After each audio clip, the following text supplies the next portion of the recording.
Hello दोस्तों, आज हम वीडियो के दूसरे इतिहास के दूसरे अध्याय में देखेंगे। हमने पिछली बार चर्चा किया था कि इतिहास को जानने के जो सोर्स हैं उसके आधार पर हमने इतिहास को 3 भाग में बांटे थे। प्रागैतिहासिक काल, आद्य ऐतिहासिक काल और ऐतिहासिक काल।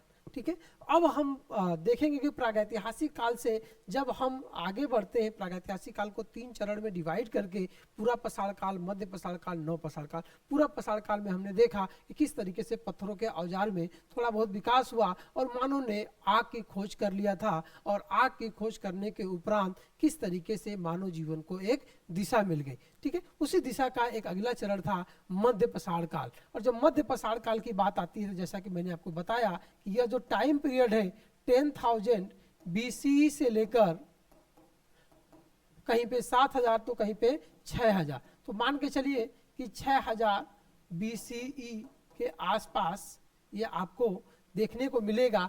और यह जो काल है एक ब्रिज की तरह काम करता है, एक सेतु की तरह काम करता है। कैसे ब्रिज का काम क्या होता है? इस नदी के मुहाने को उस नदी के मुहाने तक जाना। तो हमने जो पसाड़ काल है, जो पूरा पसाड़ काल है, वो नौ पसाड़ काल के बीच का ये काल है। पूरा पसाड़ काल के और नौ पसाड़ काल के लिए जाने के लिए एक ब्रिज का काम करता है, एक सेतु का काम करता है। कैसे करता है हम लोग यह देखेंगे। देखिए, संक्रमण जोन इसको कहा जाता है। इस काल के मानव जीवन में धीरे धीरे परिवर्तन दिखाई देता है। देखिए क्या क्या परिवर्तन होता है। आपको पता है कि इंसान ने आग की खोज कर लिया था। अब देखिए इनकी जो बनावट थी, हथियारों की बनावट, अभी तक तो हमने पत्थरों को ही थोड़ा बहुत तीक्ष्ण किया था। इनके द्वारा तीर और धनुष की खोज कर ली गई थी। तीर और धनुष का मतलब कि एक नुकीला बाढ़ की तरह इन्होंने बनाना शुरू कर दिया। और जब नुकीला बाढ़ की तरह बनाना शुरू कर दिया, तीर बनाना शुरू कर दिया, तो दूर से ही तालाब से मछली पकड़ना आसान हो गया। दूर से ही शिकार के पास जाने से अच्छा है कि हम दूर से ही शिकार करना शुरू कर दे। तो कहीं ना कहीं प्रक्षेपास्त्र तकनीक का इन्होंने डेवलपमेंट कर लिया था। देखिए तीर और कमान का विकास, कैसे ये लोग अपना तीर लेके चल रहे हैं। और पत्थरों के औजार में भी अब क्वालिटी धीरे धीरे इनकी आने लगी थी। तो कहीं ना कहीं अब ये जो था पत्थरों के औजार में, देखिए सब ये पसाड़ काल का मतलब है कि पत्थरों के औजार से ही इनका नाम ही पड़ा है। इनका पूरा जीवन पत्थरों के ऊपर ही निर्भर था। ये जहां रहते भी थे वो भी पत्थरों के जगह पे ही रहते थे। जिस नदी के किनारे पहाड़ हो, जहां पे हथियार, उच्च क्वालिटी के हथियार बनाए जा सके, उन्हीं जगहों पे ये लोग अपना निवास स्थान भी बनाए थे। तो मध्य पसाड़ काल में आपको ये परिवर्तन आपको देखने को मिल रहे हैं। मध्य पसाड़ काल में अगर हम बात करें औजार और शिकार की, छोटे और धारदार औजार, सूक्ष्म पसाड़ औजारों का विकास, तीर धनुष का प्रयोग करने लगा। जैसे कि जीवन शैली कैसी बदली मध्य पसाड़ काल में, मानव अब लंबे समय तक एक स्थान पे रहने लगा। अब पता है आपको, जब आग की खोज हो गई थी, आग की खोज हो गई थी तो ये जानवरों से डरने से थोड़ा बचने लगे, क्योंकि जैसे ही आग जलाते थे जानवर बहुत दूर भाग जाते थे। तो एक जगह अपना आग जला के सब लोग किनारे बैठ के रहा करते थे, मानव समूह में रहा करते थे। इस समय का जो मानव था वो एक ग्रुप बना के रहा करता, ताकि वो एक ग्रुप में जाए और जानवरों का शिकार कर पाए। अकेले जाएगा तो जानवर ही इनका शिकार कर देगा। ठीक है, शिकार के साथ साथ मछली पकड़ना भी अब आसान हो गया। ये लोग बहुत आसानी से मछलियों को पकड़ लेते थे। घुमंते जीवन से पहले जीवन जो था इनका नोमैडिक लाइफ था, पूरे तरीके से खानाबदोश जीवन था। लेकिन अब जो है धीरे धीरे परिवर्तन आया। अब ये एक स्थान पे लंबे समय तक टिकना शुरू कर दिए। अब ये भी नहीं है कि पूरा एक ही जगह अपना निवास स्थान बना लिए, सिर्फ ये कहा जा रहा है कि अब स्थान पे लंबे समय तक टिकना शुरू कर दिए। अच्छा, लंबे समय तक टिकना शुरू कर दिए तो धीरे धीरे इनके जीवन में अस्थायित्व आना शुरू हो जाता है। और अस्थायित्व अभी पूरी तरीके से अस्थायी जीवन नहीं था, यह अर्ध अस्थायी जीवन था। यानी कि अभी कहीं रुकते थे, फिर दूसरी जगह बेड़ा डालते थे, फिर वहां पे रुकते थे। ठीक है, तो कहीं ना कहीं यहाँ पे एक जीवन में अस्थायित्व तो हमें देखने को मिलता है मध्य पसाड़ काल के अंदर। अगर हम सामाजिक एवं धार्मिक जीवन की बात करें कि मध्य पसाड़ काल का सामाजिक जीवन और धार्मिक जीवन कैसा था, तो इन्होंने एक पशु के रूप में सबसे पहले, ये बहुत ही हर एग्जाम के लिए बहुत ही मोस्ट इंपॉर्टेंट है कि सबसे पहले इंसानों के द्वारा किस जानवर को पालतू पशु बनाया गया था, तो वह कुत्ता है, डॉग है। डॉग को ही सबसे पहले पालतू पशु बनाया गया था। बहुत ही इंपॉर्टेंट है, इसको ध्यान दीजिए, क्योंकि इस एक समाज के पहलू में यह भी जुड़ना शुरू हो गया। मृतकों को दफनाने की प्रथा थी, जो लोग मर जाते थे उनको जमीन के अंदर दफनाया जाता था। अब दफनाने से भाई पहले तो इसे फेंक देते, कोई भी उसको खा सकता था, लेकिन इनके अंदर दिमाग में आया कि मरने के बाद भी उसकी कल्पना है, आत्मा की कल्पना है, पुनर्जन्म की कल्पना है। तो कहीं ना कहीं इनके धार्मिक जीवन में अब थोड़ा थोड़ा विकास देखने को मिल रहा है। अब धीरे धीरे धीरे धीरे धार्मिक जीवन इनका थोड़ा सुदृढ़ हो रहा है। ठीक है, ये आत्मा और मृत्यु के बाद जीवन में विश्वास को दर्शाता है। तो मध्य पाषाण काल में थोड़ा बहुत धार्मिक जीवन में और थोड़ा बहुत सामाजिक विकास कैसे हुआ, क्योंकि जो मानव था जब एक स्थान पे रुकने लगे, धीरे धीरे एक अस्थाई और अस्थाई जीवन हुआ। तो कहीं ना कहीं इनके अंदर सोचने समझने, जब बोलचाल अपना करते थे आपस में, तो कहीं ना कहीं इनके अंदर वाद संवाद हुआ, और इसी वाद संवाद के परिणाम स्वरूप ये लोग धीरे धीरे धीरे धीरे एक अस्थाई जीवन की तरफ बढ़ते। अगर हम बात करें कि सबसे महत्वपूर्ण स्थल कौन से, ठीक है, तो इसमें बागोर राजस्थान में एक प्लेस है बागोर। यहां पे पश्चिमी यूपी में देखिए,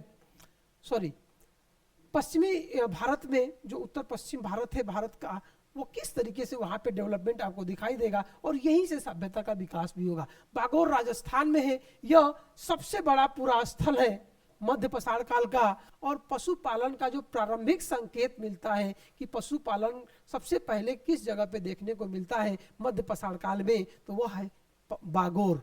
ठीक है, उसके बाद हम लोग आते हैं आदमगढ़ मध्य प्रदेश। आदमगढ़ ये भी एक बहुत ही इंपॉर्टेंट साइट है जो हमेशा एग्जाम में आता है। आदमगढ़ मध्य प्रदेश के अंदर एक साइट है, और यहाँ से मानव जीवन के जो अर्ध अस्थाई जीवन हम लोग कर रहे हैं, यहीं से हमें पता चलता है कि मानव जो है अर्ध अस्थाई जीवन जीना शुरू कर दिया। अर्ध अस्थाई जीवन शुरू कर दिया यहाँ से, और मध्य पाषाण काल के और भी जो संस्कृतियां थी वहां से इसका अवशेष मिला है। सराय नाहर राय उत्तर प्रदेश में भी एक जगह है जिसका नाम है सराय नाहर राय। मध्य पाषाण काल का ही यह एक साइट है जहां से मानव कंकालों का साक्ष्य मिला है। पूरा पाषाण काल में मानव कंकाल हमें हथनौरा मध्य प्रदेश से मिला था, और यहाँ से मानव कंकाल हमें सराय नाहर राय जो उत्तर प्रदेश का एक साइट है। कोई पूछ देगा आपसे कि बहुत सारे ऑप्शन देखिए, इसमें से कौन सा साइट मध्य पाषाण काल का जो उत्तर प्रदेश से संबंधित है, तो वह है सराय नाहर राय। और एक और साइट है उत्तर प्रदेश से महदहा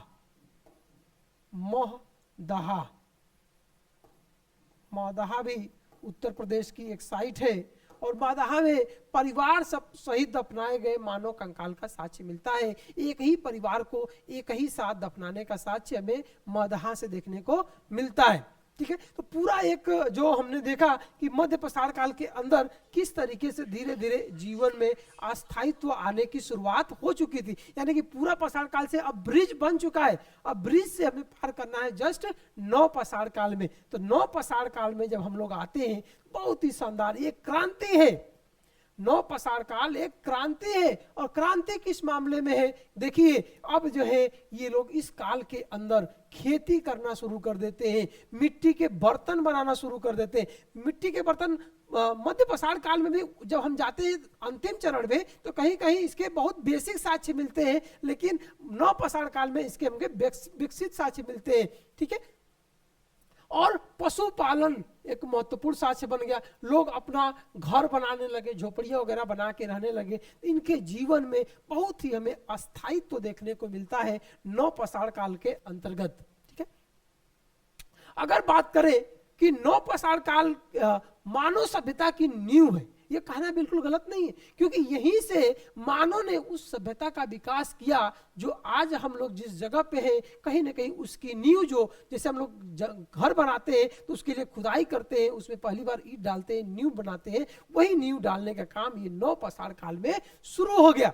अगर समय अवधि बात किया जाए तो ये 7000 BC से अलग अलग जगह पे अलग अलग टाइमिंग है, लेकिन 7000 BC से यह लगभग 1000 BC तक जाएगा। अलग अलग जगह की अलग अलग साइट से, ठीक है ना, 1000 BC तक नवपाषाण काल के पूरा स्थल देखने को मिलते हैं। हालांकि इसको बीच में आपको सिंधु घाटी की सभ्यता वगैरह, तो ये तो जगह के ऊपर डिपेंड करता है कि कब कहाँ पे नवपाषाण काल, साउथ में कभी लेट से नवपाषाण काल शुरू हुआ था और उत्तर पश्चिमी भारत में देखा जाए, उत्तर पश्चिमी भारत में तो पहले शुरू हो गया। ठीक है, नवपाषाण काल में कृषि का विकास, सबसे ज्यादा क्रांति इसी की है कि नवपाषाण काल में कृषि की शुरुआत हो गई। कृषि की शुरुआत के लिए कंसेप्ट है कि कृषि की शुरुआत कैसे हुई थी, बहुत सिंपल है। पहले ये लोग पशुओं को शिकार करते थे, लेकिन धीरे धीरे इन्होंने क्या किया कि शिकार करने के बजाय अब पशुओं को लेके आते थे और अपने घर के पास ही, जहाँ पे ये लोग जीवन अस्थायी बना लिए थे, वहीं पे एक बाड़े के अंदर इसको बांध के रखते थे। जब पशु, यहाँ पे बहुत सारे पशु बाड़े के अंदर रहने लगे तो कहीं ना कहीं अब इनको चारे वगैरह की जरूरत थी। तो ये लोग जंगलों से जो चारा लेके आते थे तो इसको खिलाने के लिए जब खिलाते थे तो जिसके बीज वगैरह गिर जाते थे तो वहीं पे यह बीज जो है वो जमना शुरू हो गया। तब इनको लगा कि हम इतना दूर से जाके ले आते हैं इनको खिलाने के लिए, क्यों ना इसी बीज को हम लोग उगाना शुरू कर दें। और धीरे धीरे धीरे धीरे हम लोग देखते हैं कि एक खेती का विकास होना शुरू हो जाता है। और ये जो पशुपालन था, पशुपालन दूध वगैरह के लिए लोग नहीं करते थे। सबसे पहले पशुपालन ये लोग मांस के लिए करते थे कि कभी भी डाइवर्स कंडीशन में भी हम लोग जाके बहुत ही आसानी से, कि जब भी हमारी जरूरत पड़े हम जाके शिकार नहीं कर पाएंगे तो इन्हीं बाड़े के अंदर से उसको लाएंगे और उसको अपना बना के खा लेंगे। तो सिर्फ अभी ये लोग जो भी काम कर रहे थे, इसको बांधने का, जानवर को अपने बाड़े में लाकर, वो सिर्फ उसी मांस के पर्पज से ही कर रहे थे, फूड गैदरिंग का ही काम कर रहे थे। लेकिन पशुपालन भी यहाँ पे धीरे धीरे शुरू हो गया और कहीं ना कहीं हमारा कृषि का विकास यहीं से शुरू हो जाता है। और सबसे पहले गेहूं और जौ की खेती इन्होंने करना शुरू किया था। गेहूं और जौ, गेहूं और जौ की खेती, ये भी आपसे क्वेश्चन पूछेगा। गेहूं और जौ की खेती इन्होंने शुरू कर दिया। अब जब खेती शुरू हो गया तो उत्पादन की प्रक्रिया शुरू हो गई, प्रोडक्शन शुरू हो गया। और जब प्रोडक्शन शुरू हो जाता है तो कहीं ना कहीं एक समाज में आर्थिक विकास को बढ़ावा मिलता है, इकोनॉमिक डेवलपमेंट को एक रास्ता मिल जाता है। अब मानव जो था, अब जो वो पहली बार प्रोड्यूसर बन गया, उत्पादक बन गया। अब यहीं से अर्थशास्त्र की भी शुरुआत इतिहास में हम लोग देखेंगे कि किस तरह से इकोनॉमी का सबसे बेसिक कंसेप्ट उत्पादक की प्रक्रिया शुरू हो गई है। सामाजिक विकास भी हमने देखा, किस तरीके सामाजिक विकास, एक बार और देखते हैं। नवपाषाण काल में पशुपालन और आवास का विकास ना। पशुपालन का विकास का मतलब क्या हुआ कि ये लोग गाय को, भेड़ को, बकरी आदि को पालतू बनाए थे। हालांकि मध्यपाषाण काल में हमने देखा कि कुत्ते को पहले ही पालतू जानवर बना लिया गया था। गाय, भेड़, बकरी और मिट्टी और लकड़ी के घर बनाए जाते थे। मिट्टी जैसे हम लोग पहले देखते थे ना कि गांव में बहुत सारे मिट्टी के छप्पर बना के उसके ऊपर मिट्टी वगैरह लगा के खूब बढ़िया से घर बनाया जाता था। तो इसी तरीके से लोग जंगलों के सामानों को यूज करके वो घर बनाते थे। और गाँव की स्थापना, एक एक कबीला बनना शुरू हो गया यहीं पे। और जब कबीला बनना शुरू हो गया तो कहीं ना कहीं यहाँ से एक राजनीति का शुरुआत हो जाएगा। एक कबीले का सरदार होगा और जो उसकी बातों को मानेंगे, अपनी सारी शक्तियों को उनको दे देंगे कि सर आप जैसा कहेंगे, सरदार जैसा आप कहेंगे। इस तरीके से अब जो है एक राजनीति की भी शुरुआत में इतिहास में देखने को मिल रहा है। ठीक है, अब नवपाषाण काल में औजार और तकनीक, जाहिर सी बात है भाई। अब देखिए, अब यहाँ पे उन्नत क्वालिटी के हथियार देखने को मिल गए। अब जो हथियार पहले ऐसे मोटे मोटे हथियार बनाए जाते थे, अब बिल्कुल तीक्ष्ण हथियार बनने लगे, एकदम उसको पॉलिश करके बनाए जाने लगे कि कितना नुकीला रहेगा, कैसे उसको पॉलिश करके छोटे छोटे सूक्ष्म कामों को भी सुई धागा के तरह जो काम किए जाते हैं उतने लेवल के हथियार बनाए जाने लगे। बहुत पॉलिशदार, इतना पॉलिश हुआ करता था कि कोई भी काम आसानी से कर लेते थे। तो तकनीक अधिक उन्नत और उपयोगी हो गई थी नवपाषाण काल में। ठीक है, अगर हम बात करें सामाजिक जीवन, जो हम अभी तक हमने देखा आर्थिक विकास कैसे धीरे धीरे हुआ, अब सामाजिक विकास को देखेंगे। सामाजिक विकास कैसे हुआ? परिवार व्यवस्था का विकास। ठीक है, हम लोग जब घर बना के रहने लगेंगे, आवास बना के रहने लगे, एक जगह हमारा जीवन अस्थायी हो जाएगा। और अस्थायी जब हो जाएगा तो एक परिवार व्यवस्था का विकास होगा। एक परिवार मेरा है, एक परिवार आपका है, एक परिवार उनका है। इस तरह का कंसेप्ट डेवलपमेंट होने लगा। तो परिवार व्यवस्था कार्य का विभाजन, भाई तुम ये काम करोगे, तुम ये शिकार करोगे, तुम घर पे बच्चों का देखभाल करोगे, तुम ये काम करोगे, तुम खाना बनाओगे। तो कार्यों का भी डिवीजन होने लगा और पुरुष महिला की अलग अलग भूमिकाएं। यहीं से महिलाओं को कहा गया, महिलाएं जो थी वह अब क्या करती थी, इस घर के अंदर आती थी और जो युवा वर्ग होते थे, जो पुरुष वर्ग होते थे, वह लोग शिकार करने चले जाते थे और महिलाएं बच्चों का ख्याल रखती थी घर पे, और जो बूढ़े बुजुर्ग लोग होते थे घर में वहीं पे उसका बैठ के वो लोग उसका देखभाल किया करती थी और ये लोग शिकार पे जाने लगे। पहले क्या था, बच्चे भी जाते थे, बुजुर्ग भी जाते थे और इनको बचाने के चक्कर में ये लोग शिकार सही से नहीं कर पाते थे। अब इन लोगों को सुरक्षित स्थान पे छोड़ के आसानी से ये लोग शिकार करना शुरू कर दिए थे। तो समाज जो है संगठित होने लगा था। जब संगठित समाज होगा तो कहीं ना कहीं सभ्यता का शुरुआती विकास आपको देखने को मिलेगा।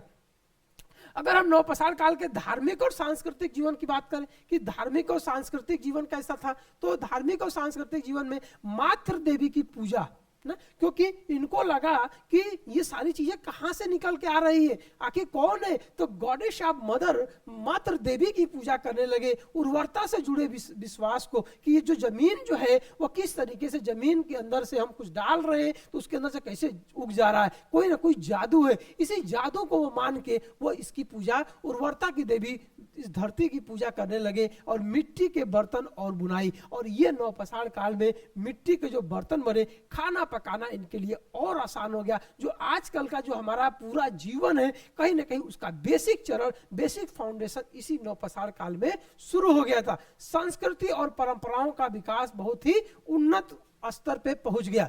अगर हम बात करें कि मानव जीवन में परिवर्तन कैसा हुआ, पहले मानव जीवन जो था वो शिकारी था, अब वो कृषक बन गया।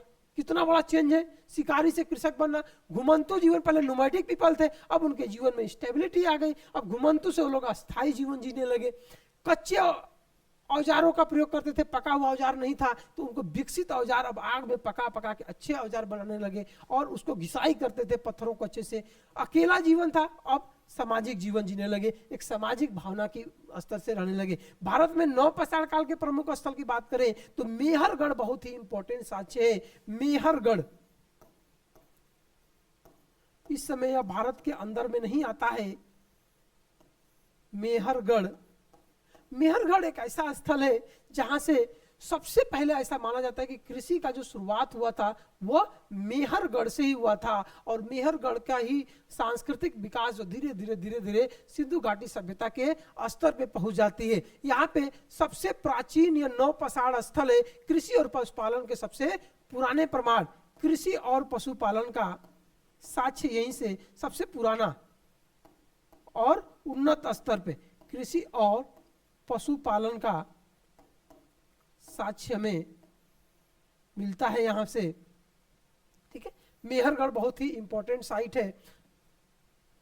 अगर हम बात करें कि और कौन कौन से मेन साइट है, बुर्ज होम जम्मू कश्मीर के अंदर है। बुर्ज होम, ठीक है, भूमिगत गड्ढों वाले घर। ये लोग क्या करते थे ना, जानवरों से सुरक्षा के लिए भूमि के अंदर, जमीन के अंदर से सीढ़ी वगैरह बना के इसके अंदर भूमिगत घर बनाते थे। तो हमें इसका साक्ष्य गुफा करल, बुर्ज होम यहाँ से साक्ष्य मिलता है। और मानव के साथ, जैसे मान लीजिए कोई मानव को यहाँ पे दफनाए और इसके साथ उसके प्रिय जानवर, जैसे डॉग उनका प्रिय जानवर था, इसी के साथ इसके डॉग को भी दफना दिया गया। जब खुदाई किया गया यहाँ पे तो मानव के साथ साथ कुत्ते की हड्डियां भी मिली। अब इससे कहीं ना कहीं उनको लगता था उनके हथियार वगैरह जो थे उसको भी दफना देते थे, तो इससे कहीं ना कहीं मालूम चलता है अब इनका धार्मिक जीवन जो था वो और भी विकसित अवस्था में पहुंच गया। गुफा करल, कृषि आधारित जीवन। गुफा करल भी कश्मीर के अंदर एक जगह था, और पत्थर के घिसे औजार हमें मिलते हैं। चिराद बिहार, ये भी बहुत इंपॉर्टेंट एक साइट से, चिराद। ये सब पूछ सकता है आपसे, किसी भी एग्जाम की तैयारी कर रहे हो। बिहार में चिराद से हमें नवपाषाण काल का तो मिलता ही है साक्ष्य, उसके साथ साथ आगे हम देखेंगे ताम्रपाषाण काल की संस्कृति का भी हमें प्रमाण मिलता है। और किसी कृषि और पशुपालन का जो प्रमाण हमें बुर्ज होम से मिलता है, यहाँ से भी कृषि और पशुपालन का। और तमिलनाडु में आप जाएंगे तो दक्षिण भारत में पयमपल्ली, दक्षिण भारत का एक प्रमुख प्रमाणिक पुरातात्विक स्थल है पयमपल्ली, जहाँ पे पशुपालन और कृषि का साक्ष्य देखने को मिलता है। तो ये हमारा पूरा एक ओवरव्यू था नवपाषाण काल को लेकर।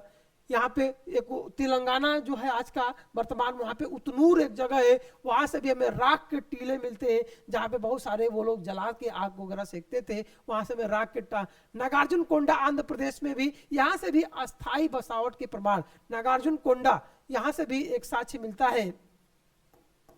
आंध्र प्रदेश का एक जगह है नागार्जुन कोंडा,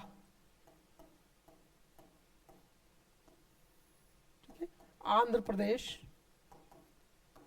ठीक है, यहां से भी अस्थाई बसावट के हमें प्रमाण मिलते हैं। ठीक है, ये पूरा नवपाषाण काल की स्थिति थी। अब हम आगे देखेंगे आपका ताम्र पाषाण काल, पहली बार कैसे किस धातु का प्रयोग किया गया और किस तरीके से ताम्र पाषाण के बाद सिंधु घाटी सभ्यता का विकास होगा। धन्यवाद।